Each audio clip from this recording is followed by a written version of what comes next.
வணக்கம். மாலை முரசு செய்திகளை விரிவாக பார்ப்பதற்கு முன்னதாக தலைப்புச் செய்திகளை பார்க்கலாம். முதலமைச்சர் எடப்பாடி பழனிசாமி தேமுதிக தலைவர் விஜயகாந்த் சந்திப்பு. அதிமுக கூட்டணி போட்டியிடும் தொகுதிகள் பட்டியல் இன்று வெளியாகிறது.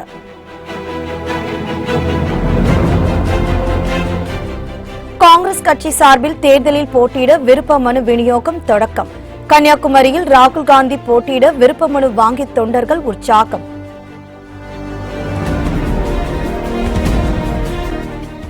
பொள்ளாச்சி வழக்கில் திருநாவுக்கரசை ரகசிய இடத்தில் வைத்து சிபிசிஐடி விசாரணை.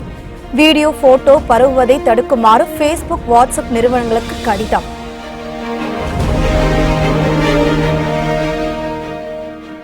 பொள்ளாச்சி வழக்கின் சிபிஐ விசாரணையை கண்காணிக்க கோரி சென்னை ஐகோர்ட்டில் வழக்கு. கோவை எஸ்பி பாண்டியராஜன் மீது நடவடிக்கை எடுக்குமாறு உச்சநீதிமன்றத்தில் அவமதிப்பு வழக்கு.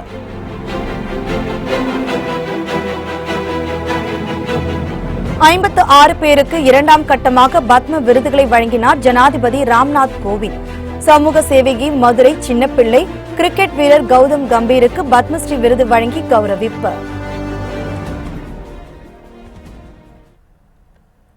தேமுதிக தலைவர் விஜயகாந்தை அவரது இல்லத்தில் முதலமைச்சர் எடப்பாடி பழனிசாமி இன்று சந்தித்து அவரது உடல்நலம் குறித்து விசாரித்தார். சென்னை கிரீன்வேஸ் இல்லத்திலிருந்து முதலமைச்சர் எடப்பாடி பழனிசாமி இன்று காலை 11 மணிக்கு புறப்பட்டு விருகம்பாக்கத்தில் உள்ள தேமுதிக தலைவர் விஜயகாந்தின் வீட்டிற்கு சென்றார். அப்போது அவருடன் அமைச்சர்கள் செல்லூர் ராஜு, திண்டுக்கல் சீனிவாசன், விஜயபாஸ்கர் மற்றும் சட்டமன்ற உறுப்பினர் விருகை ரவி ஆகியோர் உடன் சென்றனர். விஜயகாந்த் வீட்டிற்கு வருகை தந்த முதலமைச்சர் மற்றும் அதிமுக நிர்வாகிகளை அக்கட்சியின் பொருளாளரும் விஜயகாந்தின் மனைவியுமான பிரேமலதா விஜயகாந்த் பூச்செண்டு கொடுத்து வரவேற்றார். பின்னர் விஜயகாந்தை நேரில் சந்தித்து சால்வை அணிவித்து பேசிய முதலமைச்சர் எடப்பாடி பழனிசாமி அவர் பூரண உடல்நலம் பெற்று வழக்கம் போல பொது வாழ்க்கையில் ஈடுபட வேண்டும் என ஆறுதல் தெரிவித்தார்.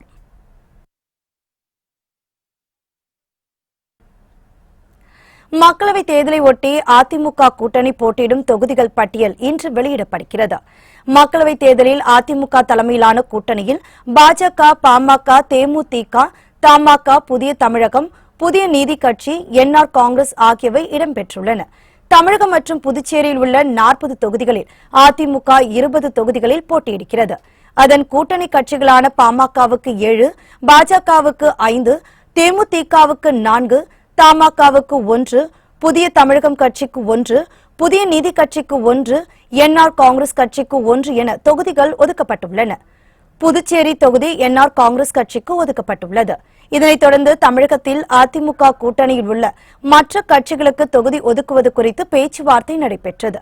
இதில் உடன்பாடு ஏற்பட்டதை அடுத்து அதிமுக ஒருங்கிணைப்பாளரும் துணை முதலமைச்சருமான ஓ பன்னீர்செல்வம், கட்சியின் இணை ஒருங்கிணைப்பாளரும் முதலமைச்சருமான எடப்பாடி பழனிசாமி ஆகியோர் அதிமுக கூட்டணி தொகுதிகள் பட்டியலை இன்று வெளியிடுவார்கள் என்று தெரிவிக்கப்பட்டுள்ளது.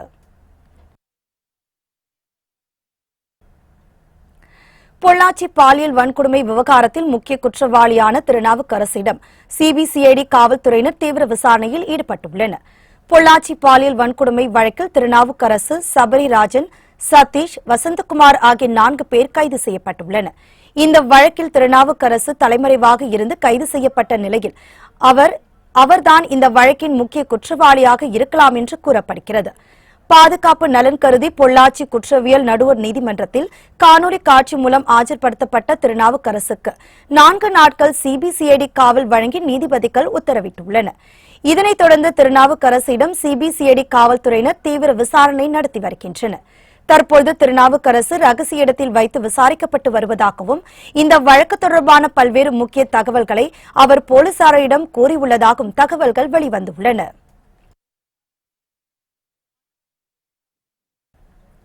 பொள்ளாச்சி சம்பவம் தொடர்பாக வீடியோ மற்றும் புகைப்படங்கள் சமூக வலைதளங்களில் பரவுவதை தடுக்க பேஸ்புக் மற்றும் வாட்ஸ்அப் நிறுவனங்களுக்கு சிபிசிஐடி கடிதம் எழுதியுள்ளது.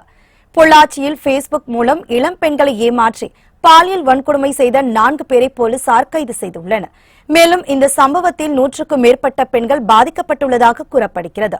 அரசியல் கட்சியினருக்கும் இந்த விவகாரத்தில் தொடர்பு இருப்பதாக புகார் உள்ளது. நாடு முழுவதும் அதிர்வலைகளை ஏற்படுத்திய இந்த வழக்கை சிபிசிஐடி போலீசார் விசாரித்து வருகின்றனர். இதனிடையே பொள்ளாச்சி சம்பவத்தில் பாதிக்கப்பட்ட பெண்களின் வீடியோவும் சமூக வலைதளங்களில் வெளியாகி வருகிறது. இதனை தடுக்கும் விதமாக பேஸ்புக் மற்றும் வாட்ஸ்அப் நிறுவனங்களுக்கு சிபிசிஐடி போலீசார் கடிதம் எழுதியுள்ளனர். அதில் பொள்ளாச்சி பாலியல் சம்பவம் தொடர்பான வீடியோ மற்றும் புகைப்படங்கள் சமூக வலைதளங்களில் பரவுவதை தடுக்க வேண்டும் என்று வலியுறுத்தியுள்ளனர்.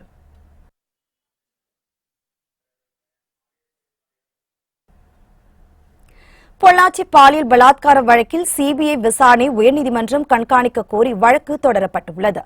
இது தொடர்பாக வழக்கறிஞர் புகழேந்தி என்பவர் சென்னை உயர்நீதிமன்றத்தில் தாக்கல் செய்துள்ள மனுவில் பொள்ளாச்சி பாலியல் வழக்கை சிபிஐ விசாரணைக்கு மாற்றி தமிழக அரசு உத்தரவிட்டுள்ளதை குறிப்பிட்டுள்ளார். பாலியல் வழக்கை சிபிஐக்கு மாற்றி வெளியிடப்பட்ட அரசாணையில் பாதிக்கப்பட்ட பெண்ணின் பெயர் குறிப்பிடப்பட்டுள்ளதாக குற்றம் சாட்டியுள்ள வழக்கறிஞர் புகழேந்தி, ஆகவே பாலியல் வழக்கில் சிபிஐ விசாரணையை உயர்நீதிமன்றம் கண்காணிக்க வேண்டும் எனவும் மனுவில் வலியுறுத்தியுள்ளார். பொள்ளாச்சி பாலியல் வழக்கு விசாரணை உயர்நீதிமன்ற தலைமை நீதிபதி அமர்வு கண்காணிக்க வேண்டும் எனவும் வழக்கறிஞர் புகழேந்தி கேட்டுக் கொண்டுள்ளார். இந்த நிலையில் வழக்கறிஞர் புகழேந்தி தொடர்ந்துள்ள வழக்கு அடுத்த வாரம் சென்னை உயர்நீதிமன்றத்தில் விசாரணைக்கு வரும் என எதிர்பார்க்கப்படுகிறது.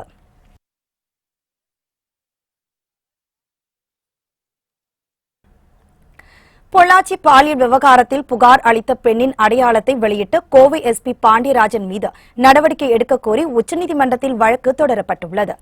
பொள்ளாச்சி பாலியல் விவகாரம் தமிழகத்தை உலுக்கிய நிலையில் புகார் அளித்த பெண் மற்றும் அவரது குடும்பத்தினர் பெயர்களை ஊடகங்களில் கோவை எஸ்பி பாண்டியராஜன் வெளியிட்டார். இந்த நிலையில் உச்சநீதிமன்ற அறிவுறுத்தலை மீறி பொள்ளாச்சி சம்பவத்தில் புகார் அளித்த பெண்ணின் பெயரை வெளியிட்ட கோவை எஸ்பி பாண்டியராஜன் மீது துறை ரீதியான நடவடிக்கை எடுக்க கோரி டெல்லியை சேர்ந்த வழக்கறிஞர் ஹரிஷ்குமார் என்பவர் உச்சநீதிமன்றத்தில் மனு தாக்கல் செய்துள்ளார். மனுவில் பாதிக்கப்பட்ட குடும்பத்தினர் விவரங்களை தமிழக அரசு வெளியிட தடை விதிக்க வேண்டும் எனவும் இந்த விவகாரத்தில் சுதந்திரமான பாரபட்சமற்ற விசாரணை நடத்தி சிபிஐ உச்சநீதிமன்றத்தில் அறிக்கை தாக்கல் செய்ய வேண்டும் எனவும் கோரப்பட்டுள்ளது. இந்த மனு விரைவில் உச்சநீதிமன்றத்தில் விசாரணைக்கு வரும் என எதிர்பார்க்கப்படுகிறது.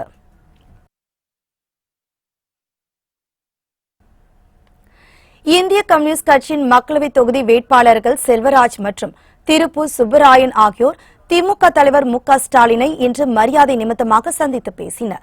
மக்களவைத் தேர்தலில் திமுக கூட்டணியில் இந்திய கம்யூனிஸ்ட் கட்சி 2 தொகுதிகளை ஒதுக்கப்பட்டுள்ளது. திருப்பூர் மற்றும் நாகப்பட்டினம் தொகுதிகளில் இந்திய கம்யூனிஸ்ட் போட்டியிடுவதாக திமுக தலைவர் மு க ஸ்டாலின் அறிவித்துள்ளார். இதனைத் தொடர்ந்து இந்திய கம்யூனிஸ்ட் சார்பில் திருப்பூர் தொகுதியில் சுப்பராயன் மற்றும் நாகப்பட்டினம் தொகுதியில் செல்வராசு போட்டியிட உள்ளதாக அக்கட்சியின் மூத்த தலைவர் நல்லக்கண்ணு தெரிவித்துள்ளார். இந்த நிலையில் இந்திய கம்யூனிஸ்ட் கட்சியின் மக்களவைத் தொகுதி வேட்பாளர்கள் செல்வராஜ் மற்றும் திருப்பூர் சுப்பராயன் ஆகியோர் திமுக தலைவர் மு க ஸ்டாலினை இன்று சந்தித்தனர். அப்போது இந்திய கம்யூனிஸ்ட் கட்சியின் மாநில செயலாளர் முத்தரசனும் உடனிருந்தார். வேட்பாளர்கள் ஸ்டாலினை மரியாதை நிமித்தமாக சந்தித்ததாக கூறப்படுகிறது. இதனைத் தொடர்ந்து செய்தியாளர்களிடம் பேசிய முத்தரசன், தேர்தலில் பணபலத்தால் வென்றுவிடலாம் என்று அதிமுக நினைப்பது நடக்காது என்று கூறினார். முன்னாள் நாடாளுமன்ற சட்டமன்ற உறுப்பினராக பணியாற்றிய தோழர் கே சுப்பராயன் அவர்களையும், அதேபோல் நாகப்பட்டினம் தொகுதிக்கு இந்திய கம்யூனிஸ்ட் கட்சியினுடைய மாநில நிர்வாகக் குழு உறுப்பினர், முன்பு அதே தொகுதியில் நாடாளுமன்ற உறுப்பினராக பணியாற்றி பொதுமக்கள் மத்தியில் நற்பெயரை பெற்றிருக்கிற தோழர் எம் செல்வராஜ் அவர்களையும் நாங்கள் வேட்பாளராக முடிவு செய்து கட்சி அறிவித்திருக்கிறது. 2 வேட்பாளர்களும் இன்றைக்கு திராவிட முன்னேற்ற கழகத்தினுடைய தலைவர் அவர்களை நேரில் சந்தித்து வாழ்த்து பெறுவதற்காக இன்றைக்கு வருகின்றார்கள். அவர்களை சந்தித்து வாழ்த்துக்களை பெற்றிருக்கிறார்கள். தேர்தலில் பணம் கொடுத்து வெற்றி பெற்று விடலாம் என்கிற நம்பிக்கையில் தான் எங்களுடைய எதிரணி இருக்கிறது. பாஜக, அதிமுக அந்த அணி என்பது சில கட்சிகளை விலை பேசி வாங்கியிருப்பதிலிருந்தே நீங்கள் புரிந்து கொள்ள முடியும். பணத்தை மட்டும் நம்பி ஜெயித்து விடலாம் என்று கருதுகிறார்கள். நாங்கள் கொள்கை பலத்தோடு இருக்கிறோம். எங்களது அணி அமைப்பு ரீதியாக பலமான அணி, கொள்கை ரீதியாக பலமான அணி. இந்த பலத்தை கொண்டு மக்களுக்கு ஏராளமான பிரச்சனைகள் இருக்கிறது. மோடி அரசாங்கத்தின் மீதும் எடப்பாடி அரசாங்கத்தின் மீதும் மக்கள் கடும் கோபத்தில் இருக்கிறார்கள். அந்த கோபத்தை எல்லாம் வெளிப்படுத்தி புதுச்சேரி உள்ளிட்ட 40 தொகுதிகளிலும் எங்கள் அணி மகத்தான வெற்றி பெறும். மக்களவைத் தேர்தலில் போட்டியிடும் 18 பேர் கொண்ட 3வது வேட்பாளர் பட்டியலை காங்கிரஸ் கட்சி வெளியிட்டுள்ளது. மக்களவைத் தேர்தலில் காங்கிரஸ் கட்சியின் சார்பில் போட்டியிடும் 18 பேர் கொண்ட 3வது வேட்பாளர் பட்டியலை கட்சி தலைமை வெளியிட்டுள்ளது. இதன்படி அசாம் மாநிலத்தில் 5 தொகுதி, மேகாலயாவில் 2, உத்தரப்பிரதேசம், சிக்கிம் மற்றும் நாகாலாந்து மாநிலத்தில் தலா 1, தெலுங்கானாவில் 8 பேர் பட்டியலில் இடம்பெற்றுள்ளனர். இதில் மேகாலயா மாநில முன்னாள் முதல்வர் முகல் சங்மா துரா தொகுதியில் போட்டியிடுகிறார். மேலும் தற்போது எம்பிக்களாக உள்ள அகில இந்திய மகிழா காங்கிரஸ் தலைவர் சுஷ்மிதா தேவ் அசாம் மாநிலத்தில் உள்ள சிலிச்சார் தொகுதியிலும், கௌரவ் கோகாய் காலியாபோர் தொகுதியிலும் போட்டியிடுகின்றனர். முன்னாள் மத்திய அமைச்சர் வின்சென்ட் எச் பாலா மற்றும் பாபன் சிங் காடோவர் இருவரும் முறையே அசாம் மாநிலத்தில் உள்ள ஷில்லாங் மற்றும் திப்ருகர் தொகுதியில் போட்டியிடுகின்றனர். மூத்த தலித் தலைவர் பி.எல். புனியாவின் மகன் தனுஜ் புனியா உத்தரப்பிரதேச மாநிலத்தின் பாராபங்கி தனி தொகுதி வேட்பாளராக அறிவிக்கப்பட்டுள்ளார். இது தவிர அசாம், நாகாலாந்து, தெலுங்கானாவில் போட்டியிடும் 15 வேட்பாளர்கள் பெயர்களும் அறிவிக்கப்பட்டுள்ளன. 17வது மக்களவைத் தேர்தலுக்காக மெயின் ஃபீ சௌக்கிதார் எனப்படும் வீடியோவை வெளியிட்ட பிரதமர் மோடி பாஜகவின் தேர்தல் பிரச்சாரத்தை முடக்கிவிட்டுள்ளார். மக்களவைக்கு 7 கட்டங்களாக வரும் ஏப்ரல் 11ஆம் தேதி தொடங்கி மே 19ஆம் தேதி வரை தேர்தல் நடைபெறவுள்ளது. வாக்கு எண்ணிக்கை மே 23ஆம் தேதி நடைபெறும் என தேர்தல் ஆணையம் அறிவித்துள்ள நிலையில் மீண்டும் பாஜக தலைமையிலான மோடி அரசாங்கம் அமைய வேண்டும் என அக்கட்சி மிகப்பெரிய தேர்தல் பிரச்சாரத்தை முன்னெடுத்துள்ளது. இது தொடர்பாக பிரதமர் மோடி தனது டுவிட்டரில் மெயின் பி சௌக்கிதார் என்ற வீடியோவை வெளியிட்டு மக்களவை தேர்தல் பிரச்சாரத்திற்காக பயன்படுத்தி வருகிறார். அதில் உங்கள் பாதுகாவலன் உறுதியாக நின்று தேசத்தை சேவித்து வருவதாக பதிவிட்டுள்ள பிரதமர் மோடி, ஆனால் தான் தனியாக இல்லை எனவும் ஊழல், அழுக்கு, சமுதாய தீமைகளை சகித்துக் கொள்கிறவர்கள் எல்லோரும் சௌக்கிதார் என குறிப்பிட்டுள்ளார். இந்த பாதுகாவலர்கள் தான் இந்தியாவின் முன்னேற்றத்திற்காக கடுமையாக உழைப்பதாகவும் பிரதமர் மோடி தெரிவித்துள்ளார்.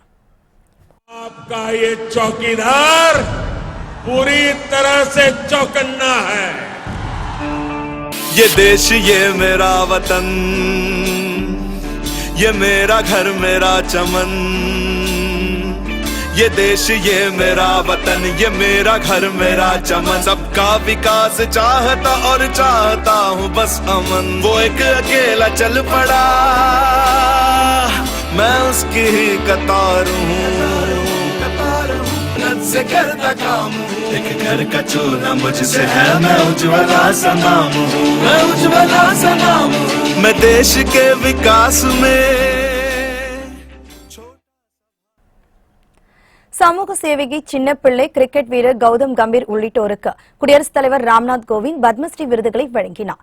பல்வேறு துறைகளில் சாதனை படைத்தவர்களுக்கான பத்ம விருதுகள் பட்டியல் கடந்த ஜனவரி மாதம் வெளியிடப்பட்டது. இதில் 4 பேருக்கு பத்ம விபூஷன், 14 பேருக்கு பத்ம பூஷன், 94 பேருக்கு பத்மஸ்ரீ என மொத்தம் 112 பேருக்கு பத்ம விருதுகள் அறிவிக்கப்பட்டன. முதல் கட்டமாக கடந்த 11ஆம் தேதி 56 பேருக்கு ஜனாதிபதி மாளிகையில் குடியரசுத் தலைவர் ராம்நாத் கோவிந்த் விருதுகளை வழங்கினார். இந்நிலையில் 2வது கட்டமாக குடியரசுத் தலைவர் மாளிகையில் விருதுகள் வழங்கும் நிகழ்ச்சி நடைபெற்றது. இதில் மதுரை சேர்ந்த சமூக சேவகி சின்னப்பிள்ளை, இந்திய கால்பந்து அணியின் கேப்டன் சுனில் சேத்ரி, முன்னாள் கிரிக்கெட் வீரர் கௌதம் கம்பீர், நடன கலைஞர் நர்த்தகி நட்ராஜ் உள்ளிட்டோருக்கும் பத்மஸ்ரீ விருது வழங்கப்பட்டது. குடியரசுத் தலைவர் ராம்நாத் கோவிந்த் இந்த விருதுகளை வழங்கினார். இதேபோல் இஸ்ரோ விஞ்ஞானி நம்பி நாராயணனுக்கு பத்ம விபூஷன் விருது வழங்கப்பட்டது.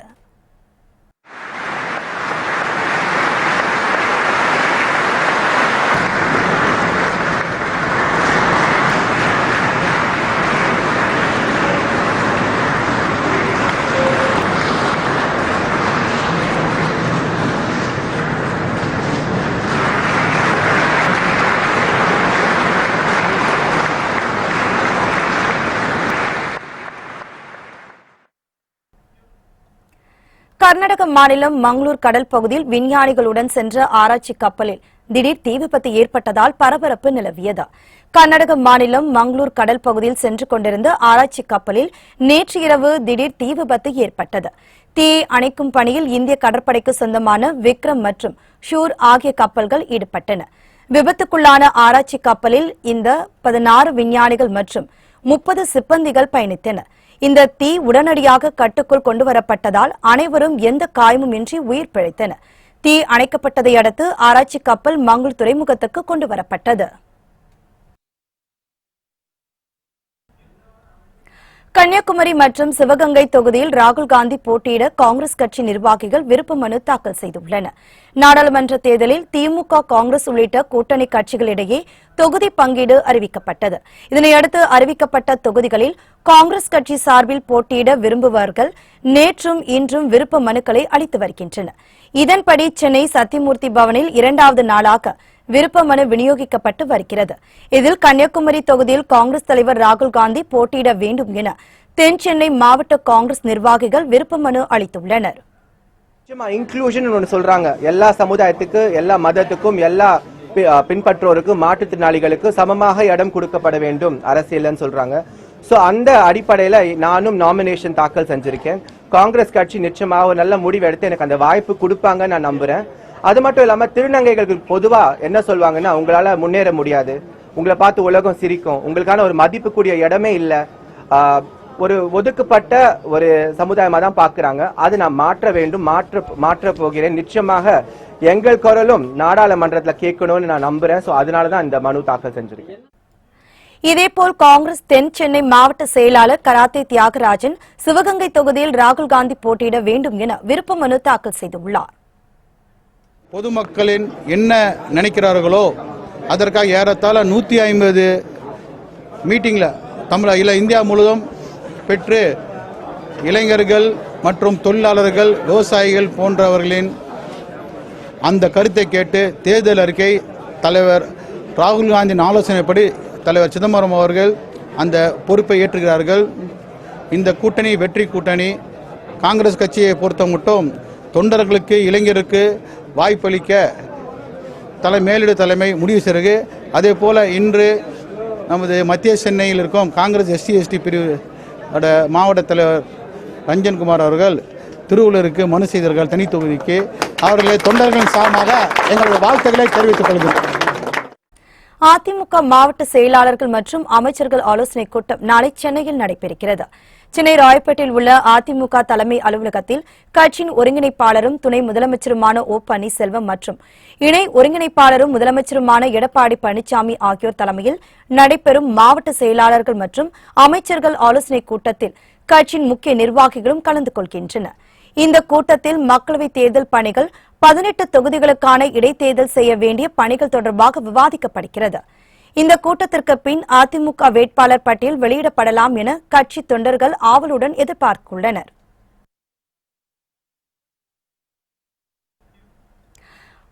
சட்டமன்ற பேரவை தொகுதிகளுக்கான இடைத்தேர்தலில் போட்டியிடும் வேட்பாளர்கள் நேர்காணல் நாளை நடைபெறும் என்று அதிமுக அறிவித்துள்ளது. 17வது மக்களவைத் தேர்தல் நடைபெறும் போது காலியாக உள்ள சட்டப்பேரவை தொகுதிகளுக்கும் இடைத்தேர்தல் நடைபெறும் என்று தேர்தல் ஆணையம் அறிவித்தது. தமிழகத்தில் மொத்தம் 21 சட்டப்பேரவை தொகுதிகள் காலியாக உள்ளன. ஆனால் 21 சட்டப்பேரவை தொகுதிகளில் 18 சட்டப்பேரவை தொகுதிகளுக்கு மட்டுமே இடைத்தேர்தல் நடைபெறும் என்று அறிவிக்கப்பட்டது.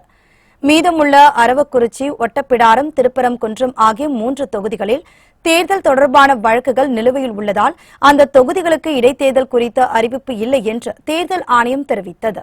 இதனிடையே திருவாரூர் தொகுதி தவிர்த்து மற்ற தொகுதிகளில் போட்டியிடுவதற்கான வேட்பாளர் விருப்ப மனுக்களை அதிமுக ஏற்கனவே பெற்றிருந்தது. இந்த நிலையில் 18 சட்டப்பேரவை தொகுதிகளுக்கான இடைத்தேர்தலில் போட்டியிடும் வேட்பாளர் நேர்காணல் நாளை காலை 9:30 மணிக்கு கட்சி தலைமையகத்தில் நடைபெறவுள்ளது. நாடாளுமன்ற தேர்தலில் 40 தொகுதிகளிலும் அதிமுக கூட்டணி வெற்றி பெற வேண்டும் என காமாட்சி அம்மன் கோவிலில் தங்கத்தேர் இழுத்தனர். தமிழகம் மற்றும் புதுச்சேரியில் வருகின்ற ஏப்ரல் 18ஆம் தேதி நாடாளுமன்ற தேர்தல் நடைபெறவுள்ளது. அதிமுக கூட்டணியில் பாமக, பாஜக, தேமுதிக உள்ளிட்ட கட்சிகள் இடம்பெற்றுள்ளன. அதிமுக கூட்டணி 40 தொகுதிகளிலும் வெற்றி பெற வேண்டும் என்ற நோக்கத்தில் புகழ்பெற்ற ஸ்ரீ காஞ்சி காமாட்சியம்மன் கோவிலில் அதிமுக சார்பில் தங்கத்தேர் இழுக்கும் நிகழ்ச்சி நடைபெற்றது. அதிமுக மேற்கு மாவட்ட செயலாளர் வாலாஜாபாத் கணேசன் தலைமையில் நடைபெற்ற நிகழ்ச்சியில் முன்னாள் அமைச்சர் சோமசுந்தரம், முன்னாள் சட்டமன்ற உறுப்பினர்கள் மற்றும் ஏராளமான அதிமுகவினர் கலந்து கொண்டனர்.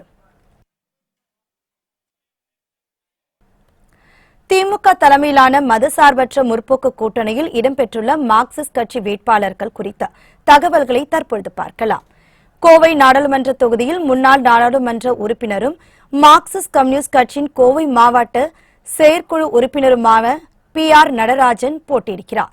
68 வயதான நடராஜன் இந்திய மாணவ சங்கம், இந்திய ஜனநாயக வாலிப சங்கத்தில் பணியாற்றி 1968 மார்க்சிஸ்ட் கட்சியில் இணைந்தார். 10 வருடங்கள் அக்கட்சியின் மாவட்ட செயலாளராகவும் மாநில குழு உறுப்பினராகவும் 42 ஆண்டுகள் கட்சியின் முழுநேர ஊழியராகவும் பணியாற்றி வருகிறார். தமிழகத்தின் சிறந்த எழுத்தாளர்களில் ஒருவரான சு. வெங்கடேசன் மதுரை நாடாளுமன்ற தொகுதியில் வேட்பாளராக போட்டியிடுகிறார். 49 வயதான இவர் கடந்த 29 ஆண்டுகளாக கட்சி உறுப்பினராகவும் 28 ஆண்டுகளாக கட்சியின் முழுநேர ஊழியராகவும் பணியாற்றி வருகிறார். தமிழ்நாடு முற்போக்கு எழுத்தாளர் கலைஞர்கள் சங்கத்தின் மாநில தலைவராக உள்ளார். 2011ஆம் ஆண்டு எழுதிய முதல் நாவலான காவல் கோட்டம் நாவலுக்கு சாகித்ய அகாடமி விருது வழங்கப்பட்டது. தமிழரின் தொல் நாகரிகத்தின் சான்றான கீழடி அகழாய்வு பிரச்சினையை உலகறிய செய்வதில் முதன்மை பங்கு வகித்தவர். திமுக தலைமையிலான மதசார்பற்ற முற்போக்கு கூட்டணியில் இடம்பெற்றுள்ள இந்திய கம்யூனிஸ்ட் கட்சி மற்றும் மதிமுக வேட்பாளர்கள் குறித்த தகவல்களை இப்பொழுது பார்க்கலாம். திமுக தலைமையிலான கூட்டணியில் இடம்பெற்றுள்ள இந்திய கம்யூனிஸ்ட் கட்சிக்கு 2 தொகுதிகள் ஒதுக்கப்பட்டுள்ளன. நாகப்பட்டினம் தொகுதியில் போட்டியிடும் செல்வராசு ஏற்கனவே 1989, 1996 மற்றும் 1998 என 3 முறை மக்களவைத் தேர்தலில் போட்டியிட்டு வெற்றி பெற்றுள்ளார். விவசாய சங்கத்தில் முக்கிய பொறுப்புகளை இவர் வகித்துள்ளார். திருப்பூர் தொகுதியில் போட்டியிடும் சுப்பராயன் ஏற்கனவே 1 முறை நாடாளுமன்ற உறுப்பினராகவும் 2 முறை சட்டமன்ற உறுப்பினராகவும் பணியாற்றியவர் என்பது குறிப்பிடத்தக்கது. 1984, 1996 ஆகிய ஆண்டுகளில் நடைபெற்ற சட்டமன்ற தேர்தல்களில் எம்எல்ஏவாகவும் 2004 MP-யாகவும் தேர்வு செய்யப்பட்டுள்ளார். கோவையில் 2018ஆம் ஆண்டு நடைபெற்ற இந்திய கம்யூனிஸ்ட் கட்சியின் மாநில மாநாட்டில் துணை செயலாளராக தேர்வு செய்யப்பட்டு பணியாற்றி வருகிறார். மதிமுக சார்பில் ஈரோடு தொகுதியில் போட்டியிடும் கணேசமூர்த்தி அக்கட்சியின் பொருளாளராகவும் உள்ளார். 2009ஆம் ஆண்டு மே மாதம் நடைபெற்ற பொது தேர்தலில் ஈரோடு மக்களவைத் தொகுதியில் மதிமுக சார்பில் போட்டியிட்டு வெற்றி பெற்றார். 2009 பொது தேர்தலில் மதிமுக சார்பாக வென்ற ஒரே வேட்பாளரும் இவர் என்பது குறிப்பிடத்தக்கது.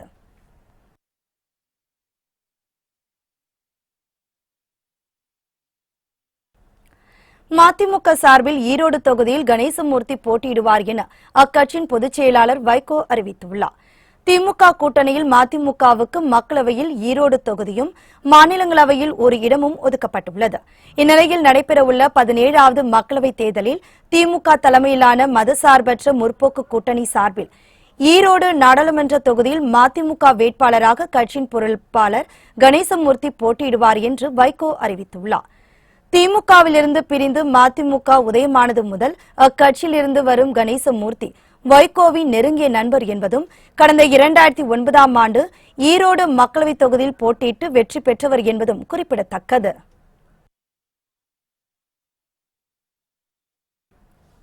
தமிழகத்தில் கோடை விடுமுறைக்கு பின் ஜூன் 3ஆம் தேதி அரசு பள்ளிகள் திறக்கப்படும் என்று பள்ளிக்கல்வி இயக்குநரகம் தெரிவித்துள்ளது. இது தொடர்பாக பள்ளிக் கல்வி இயக்குநரகம் வெளியிட்டுள்ள அறிக்கையில் 1 முதல் 9ஆம் வகுப்பு வரை உள்ள மாணவர்களுக்கு 3ஆம் பருவ பொதுத் தேர்வுகள் ஏப்ரல் 13ஆம் தேதி நிறைவடையும் என குறிப்பிடப்பட்டுள்ளது. இதைத் தொடர்ந்து ஏப்ரல் 14 முதல் கோடை விடுமுறை தொடங்குவதாகவும் அதில் தெரிவிக்கப்பட்டுள்ளது. 50 நாட்கள் கோடை விடுமுறைக்கு பின் மீண்டும் ஜூன் 3ஆம் தேதி பள்ளிகள் திறக்கப்படும் என அறிவித்துள்ள பள்ளிக் கல்வி இயக்குநரகம் பள்ளிகள் தொடங்கும் முதல் நாளிலேயே புதிய பாட புத்தகங்களை மாணவர்களுக்கு வழங்க வேண்டும் என அனைத்து மாவட்ட முதன்மை கல்வி அலுவலர்களுக்கும் சுற்றறிக்கை அனுப்பியுள்ளது.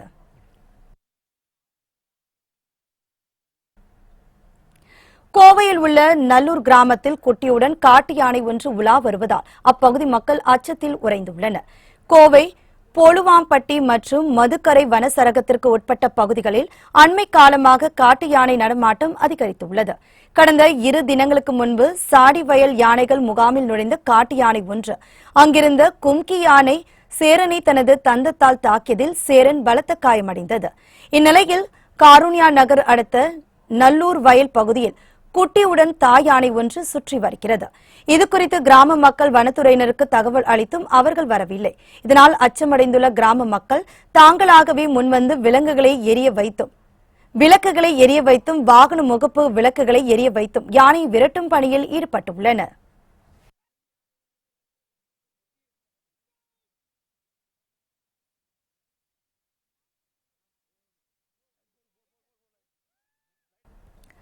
சத்தீஸ்கரில் ட்ரக்கும் காரும் நேருக்கு நேர் மோதிக்கொண்ட விபத்தில் 8 பேர் உயிரிழந்துள்ளனர். சத்தீஸ்கர் மாநிலம் கொண்டகன் தேசிய சாலையில் சென்று கொண்டிருந்த ட்ரக் எதிரே வந்த கார் மீது வேகமாக மோதியது. இதில் கார் அப்பளம் போல் நொறுங்கியது.